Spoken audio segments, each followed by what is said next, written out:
هاورانی خۆشەویست سڵاوی خواتان لێبێ گەڕامەوە بۆ بەشێ بۆ بەردەوامیدان بە خوێندنەوەی کتێبی چەپکیگەڕ چەمکەکانی تەسەوف لە چامەیژێ فەرهاد شاکەلیدا لە لاپەڕە 49 وەستاین خودایار بێ بەردەوام دەبم نیوچە سەردێڕی لاپەڕە 49 شەو ئەو دەمەی گڕی ڕۆح کەڵپە دەدات. شەو چەمکێکی دیکەی پێوەستە بە خۆشەویستی عیرفانیەوە و لە ژێدا زۆر ئاماژەی بۆ دەکرێت. شاکەلی لە ڕێی رازی شەوانە و جامی سەرشاری شەو و وێنەی دیکەوە ئاماژە بەم خۆشەویستیە دەکات. لە کۆی چامەکەدا شەو کەشی قوڵبوونەوەی ڕۆحی و وردبوونەوەی شاعرە. شاکەلی دەڵێ لە بەندەری تەنهایی شەواندا چاو دەبرمە ڕێگەی زەریا و سرم دەکەمە چەپکێگڕ. ئەم وێنەیە شاکەلی بۆ حاڵی وردبوونەوە و زیکری خودا دەیکێشێت مایەی سەرنجە. وێنەکە زۆر جوان گەرمی و خۆشانی ئەو دەمە نیشان دەدات. لەو دەمەدا چاوی بڕیوەتە ڕێگەکە و لەو پەڕی هۆشیاریدایە. سەر بووەتە چەپکێک گڕ و ورد ورد دەسووتێت. سووتانێک تژیە لە هێز و ڕووناکی. ئەم چەپکە گڕا مەشخەڵێکە و ڕێنیشاندەری ڕێبواری سەر ڕێگەیە. سەرچاوەی خۆدۆزینەوە و بەرچاوڕوونیە. بە هەمان شێوە ئەو دێڕانەی خوارەوەی شوێنەیەکی سەرنجڕاکێشی حاڵەتی پەرستش و قوڵبوونەوەی ڕۆحی دەکێشن. هەردوو وێنەکە توانای شاکەری لە کێشانی وێنەی شعری تایبەت بە خۆرۆشانی ڕۆحی و ترۆپکی عیرفان لە شعری نوێی کوردیدا نیشان دەدەن. شاکەری دەڵێ شەوانە وەکو گومەزی کۆنە مزگەوتێ خۆم گرمۆڵە دەکەم و هەموو خەون و بیرەوەری و ڕازەکانم لە نێو سەرما خڕ دەکەمەوە. لێرەدا شاکەلی زۆر بە زیرەکی وێنەی کوڕنووش وێنەی سەجدەی نوێشکردن دەکێشێت و لەگەڵ گومەزدا کە نیشانەی زۆرینەی مزگەوتەکانە ئاوێتەی دەکات. ڕاستیەکەی کوڕنووش لە ڕووی ڕۆحیەوە بەرزترین ئاست و گرنگترین حاڵی کۆی پرۆسەی نوێشکردن و پەرستشە لە ئاینی ئیسلامدا. وەک پێغەمبەر محەممەد درودی خوای لێبێت دەفەرمێت بەڕاستی لە کاتی کوڕنووش بردندا بەندە لە خودای خۆی نزیکترینە بۆیە نزا و داواکانتان زیاتر بکەن. هەڵبەت فەرمودەکە حەدیسەکە بە عەرەبی ئەقرب ما يكون العبد من ربه وهو ساجد فأكثر الدعاء. مسلم ڕوایەتی کردووە. شاکەلی دەڵێ کە پیاڵەی سەرشاری شەو چۆر بە چۆر فڕ دەکەم دوردی ئارەزوو بادەی نیوەگیان دەژیێنێتەوە. خڵتەی جامی شەوان گیانی مەیگێڕانی ڕۆژ دێنێتە سەما و ئارەزووی پەژمردەیان کەیل دەکات. گەر ڕۆژ ئەو دەمە بێت جەستە تێیدا چالاکە و کار دەکات ئەوە شەو دەمی چالاکبوون و کڵپەسەندنی ڕۆحە بۆیە عارف وەک چەپکێک شەو بۆیە لە شەودا بۆن و بەرامەکەی زیاد دەکات و بڵاو دەبێتەوە و گشت بینمیچەکانی شەو پڕ دەکات کەچی ڕووناکی ڕۆژ پەڕەکانی دەژاکێنێت و بەرامەیان دەکوژێت. لە ئیسلامدا شەو پێگە و ڕێزێکی تایبەتی هەیە. تەواوی قورئان لە شەودا لە لەوحی مەحفوظەوە دابەزیوەتە ئەو ئاسمانەی پێی ئاشناین. ئەو شەوە شەوی قەدرە و لە 1000 مانگ باشترە کە لە قورئاندا خوا دەفەرمێ لەیلەة القەدری خەیڕ من ئەلفی شەهر. یەکەمین وشەکانی قورئان هەر لە شەودا لەو دەمەدا کە پێغەمبەر درودی خوای لێبێت لە تەنیایی لە عوزلەتی نێو ئەشکەوتی حیرادا خەون و بیرەوەری و ڕازەکانی لەبارەی خۆی و بوون و خودداوە لە نێو سەریدا خڕ کردبوویەوە ئاشکراکران. لە زۆر شوێنی قورئاندا خوددا هانی باوەڕداران دەدات لە شەودا لەو دەمەی دنیا کپ و نووسووە نوێژەکانیان دابەستن و زیکری خوددا بکەن کە خوددا لە قورئاندا دەفەرمێ قومی اللەیلە ئیلا قەلیلا لە سوورەتی مزەمل. شاکەلی بە شێوەی جۆراوجۆر ئاماژە بە زیکرەکانی دەکات. هەندێک جار نوێژ و نزان هەندێک جاری دیکەیش نهێنیەکانی دڵی ئەون و دەیەوێت لە شەودا بۆ مەعشوق ئاشکرایان بکات. شاکەری دەڵێ دەڕوانمە ڕووی ئاوێنەی تۆزاوی دەموچاوی تۆ دەبینم دەمەوێ رازی شەوت پێبێژم.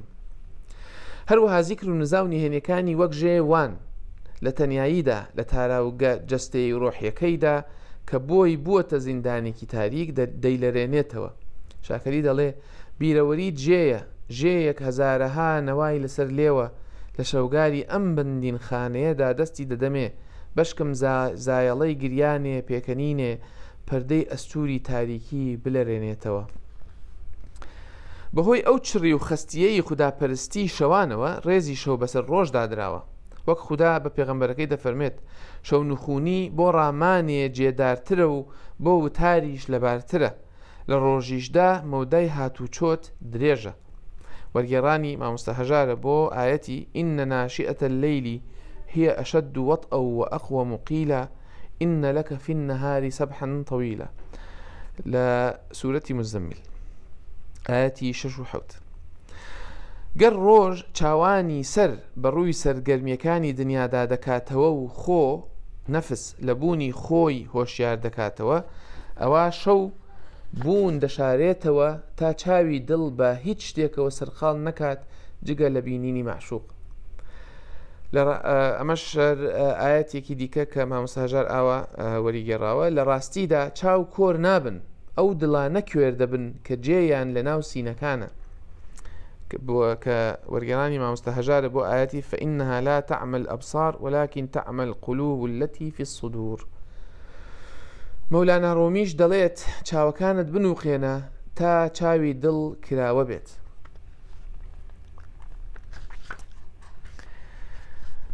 نیوچە سەردێڕێکی دیکە خۆناسین خوداناسین. هەڵبەت ئەمەش چەمکێکی دیکەی لە چەمەکانی تەسەوف. خۆناسین خوداناسین، خۆشەویستی خودایی لە گشت شوێن و کاتێکدایە، بەڵام مرۆڤ پێویستی بە معریفە هەیە تا بیناسێت و وەری بگرێت. شاکەری دەڵێ هەودای دەنگی مناڵانت بپسێنە خۆت بناسە. عاریفەکان زۆر جار عەقڵ وەک ڕێگەی گەیشتن بە عەشقی خودایی و یەکبوون لەگەڵ معشوقدا ڕەت دەکەنەوە. لە بەرامبەردا معریفە پشتی ڕێبوار دەگرێت تا خۆی بناسێت. وەکشی مەل دەڵێت ڕاستە معریفە زانینیەکە لە ڕێ عەقلی ئاخاوتەییەوە، یعنی عەقلی گوتاریەوە discursive reasoning بە ئینگلیزی، لە ڕێ عەقلی ئاخاوتەییەوە پێی دەگەیت، بەڵام ئاستێکی باڵاتری تێگەیشتنە لە نهێنی خودایی معریفە. بەوەی عەشق و معریفە کۆتاوێزگەی ڕێگەی عیرفانن، زۆر جار دەمنە تەواوکەری یەکدی و ئاڵوگۆڕ دەکرێن. شیمەل ئاماژە بە گوتەیەکی ئیمامی غەزالی دەکا کە ساڵی 1111 وەفاتی کردووە مردووە. ئاماژە بەو وتەی ئیمامی غەزالی دەکا کە دەڵێ عەشق بەبێ معریفە ئەستەمە. مرۆڤ تەنیا دەتوانێت عاشقی ئەوە بێت کە دەیناسێت، یعنی تۆ شتێک ئەگەر نەیناسیت ناتوانیت عاشقی بیت. ناسینی خوددا یەکێکە لە بنەما سەرێکیەکانی باوەڕ و عەشق. خوددا لە قورئاندا دەفەرمێت هاکا وامان کرد ئەوانە لە ئاسۆکانی زەمین و ئاسماندا و لە خۆشیاندا نیشانەکانمان ببینن هەتا لێیان ڕوون بێتەوە کە ئەو ڕاستە. وەرگێڕانی مامۆستا هەژارە بۆ ئاەتی سنوريهم آياتنا في الآفاق وفي أنفسهم حتى يتبين لهم أنه الحق. سورة فصلت آياتي 53. مرۆڤ تەنیا لە هەبوونی ژیریدا کامڵ دەبێت، ئەمە سەرەتا و کۆتاییشە، بەمەیش بازنەی تەسەوف تەواو دەبێت. عاریفان پێیان وایە دڵی عاریف ئاوێنەیەکە لێیەوە گەردوون دەبینن، دڵی ئەوان سەرچاوەی ژیریانە و لێیەوە ڕاستی دەناسنەوە. بۆ ئەوەی ڕاستی یان خوددا بناسێت مرۆڤ دەبێت تەماشای نێو دڵی خۆی بکات. بۆیە خۆناسینیش مەرجە، چونکە لە ڕێی ئەم ناسینەوە خوددا دەناسرێت. بەدەر لەوەی لەسەرەوە لەبارەی معریفە و ژیریەوە گوتراوە، سۆفیەکان هەوڵی ئەوە نادەن عەشقی خوددا بدۆزنەوە یا لەوە دڵنیا ببنەوە کە داخۆ ئەم عەشقە هەیە یان نا. لای ئەوان خوددا و عەشق لە یەکدا نابڕێن. ئەوان باوەڕیان وایە خوددا خۆشەویستی خۆی بۆ بەندەکانی ئاشکرا دەکات، ئیعلان دەکات پێش ئەوەی بەندەکانی عەشقی خۆیان بۆ خوددا ئاشکرا بکەن. ئەم باوەڕەیشیان لەسەر بنەمای ئەم ئاەتە دامەزراندووە. خوا لە مەولا کۆمەڵێ وا دەخاتە ڕوو خۆشی بوێن، ئەوانیش خوایان خۆش بوێ. وەرگێڕانی مامۆستا هەژارە بۆ ئاەتی فسوف يأتي الله بقوم يحبهم ويحبونه. لەم ئاەتەدا کە تێیدا خۆشەویستی خوددا پێش خۆشەویستی بەندەکانی کەوتووە. بۆیە ڕاستیەکەی معریفە ڕێگەی عاریفە بۆ خاوێنکردنەوەی ئاوێنەی دڵ تا لێیەوە گەردوون ببینێت، کە گەردوونیش ئاوێنەی خوداییە و ڕنگدانەوەی ئەوە. معریفە ئەنجامی هیچ پرۆسەیەکی عەقلی نییە، بەڵکە لە ڕێی کاریگەری ویست و دەستەڵاتی خودایی بەسەر مرۆڤەوە دێتە گۆڕێ. لەم دێڕانەی خوارەوەدا و لەو دێڕانەی پێشتردا کە شاعیر نزای ئەوە دەکات ببێتە قەخنەس، دەبینین چۆن چاکەلی نزای بۆ ئەو کاریگەریە خوداییەیە تا شەپۆل بدات و لەگەڵ خۆیدا ڕۆحی شاعیر بەرەو خوددا ببات. شاکەلی دەڵێ هۆ خودان تروسکەیەک چاوی دڵان بکرێتەوە و سۆمایی تێبێ، هۆ دۆست هۆ پیر دەرگایێ، هۆ دۆست هۆ ژیر ڕێگایێ. لەم تاریکستانەدا چیا هەموو توورن، هەڵدەزنێم بەرۆکت دەگرم لێت دەپاڕێمەوە. لە دواتیشدا دەڵێ دەنگت چەمێکی زیوینە لە بناوانی ڕابردوودا سەر هەڵدەگرێ و لە دەشتایی ئەم پاشە ڕۆژە تاریکەدا دەبێتە دەوەنی گڕ. شاکەلی ئاماژە بە لیقای پێغەمبەر موسا سەڵاوی خودای لێبێت لەگەڵ خوددادا لای هەژگی ئاگراوی لە بناری پیرۆزی کێوی تووردا دەکات و لە وێنەیە سەرەوە و ئەمیش بە هەمان شێوە ئارەزووی گەیشتن بە معشوقی دەکات، نزا دەکات و دەپاڕێتەوە تا خوددا تیشکی خۆشەویستی خۆی بەسەردا بپرژێنێت. عشق عیرفانی لە شانشینی هەست و سۆزدا نییە، بەڵکە کێشکردنێکی خوداییە. خودایە و دەستی عاشقی گرتووە و بۆ لای خۆی ڕای دەکێشێت. بۆیە دەبینین شاعیری عارف سەرقاڵی پاکردنەوەی دڵی خۆیەتی بۆ ئەوەی تەنیا ڕەنگی عشقی خودایی بداتەوە. دڵ دەبێتە ئاوێنەیەک ڕۆحی عاشق نیشان دەدات و خاوێنترین بوون ئاشکرا دەکات. شاکەلی دەڵێ وێنەکەت ئاوێنەیەکە لە بەشدا خۆمی تیا دەبینم، لە تاریکە شەوی شاراندا چراخانە. زۆر باشە. من لێرەدا لە لاپەڕە 54 بۆ ئەم ڤیددیۆ ڕادەوەستم.